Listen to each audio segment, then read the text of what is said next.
ဒီနေ့မှာတော့ view လုံးဝမတက်တာဒီ3ချက်ကြောင့်ပါဒီ3ချက်လဲလုတ်ပြီးသွားလို့ view မတက်ဘူးဆိုလို့ရှိရင်ကြိုက်တာလားပြောလို့ရတယ်ပေါ့နော်အခုပေါ့နော်ဒီမှာယွန်းလေးရဲ့ဟာကိုကြည့်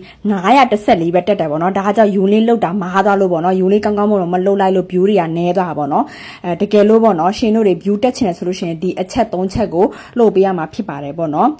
ဒီအချက်3ချက်လေးကိုလုတ်ပြီးပြီဆိုလို့ရှိရင်ရှင်တို့တွေ view မတက်နိုင်ကြအကြောင်းမရှိဘူးเนาะကြိုက်တာလားပြောလို့ရတယ်ရှင်ပေါ့နော်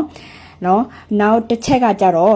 ပထမအချက်ကကြတော့ဘာလို့ပြရမှာလဲဆိုလို့ရှိရင်ပေါ့နော်ကိုက hashtag ခံပြတာပေါ့နော် hashtag ခံပြရမှာဖြစ်ပါတယ်เนาะဒုတိယအချက်ကကြတော့ဗီဒီယိုတွေလုံးဝမဖြတ်ပါနဲ့ပေါ့နော်ဗီဒီယိုတွေမဖြတ်ဘူးဆိုလို့ရှိရင်ရှင်တို့တွေ view တက်ဖို့ရခိုင်တော့များတယ်ပေါ့နော်တတိယအချက်ကကြတော့ဒီမှာပေါ့နော်ဒီ၄တောက်ပုံစံလေးပေါ့နော်အဲ့ဒီ၄တောက်ပုံစံလေးမှာသွားပြီးတော့ my day တင်ပင်းပြမှာဖြစ်ပါတယ် story တင်ကိုကဒီ3ချက်မှာမလုတ်ရသေးဘူးဆိုလို့ရှိရင်သွားပြီးတော့လုတ်ကြည့်ပါ view မတက်နိုင်စရာအကြောင်းလုံးဝမရှိဘူးတနားရီအတွင်း1000တော့အနည်းဆုံးတက်တယ်အာမခံချင်တယ်ပြောတယ်ပေါ့နော်သွားပြီးတော့လုတ်ကြည့်ပါဟောနော်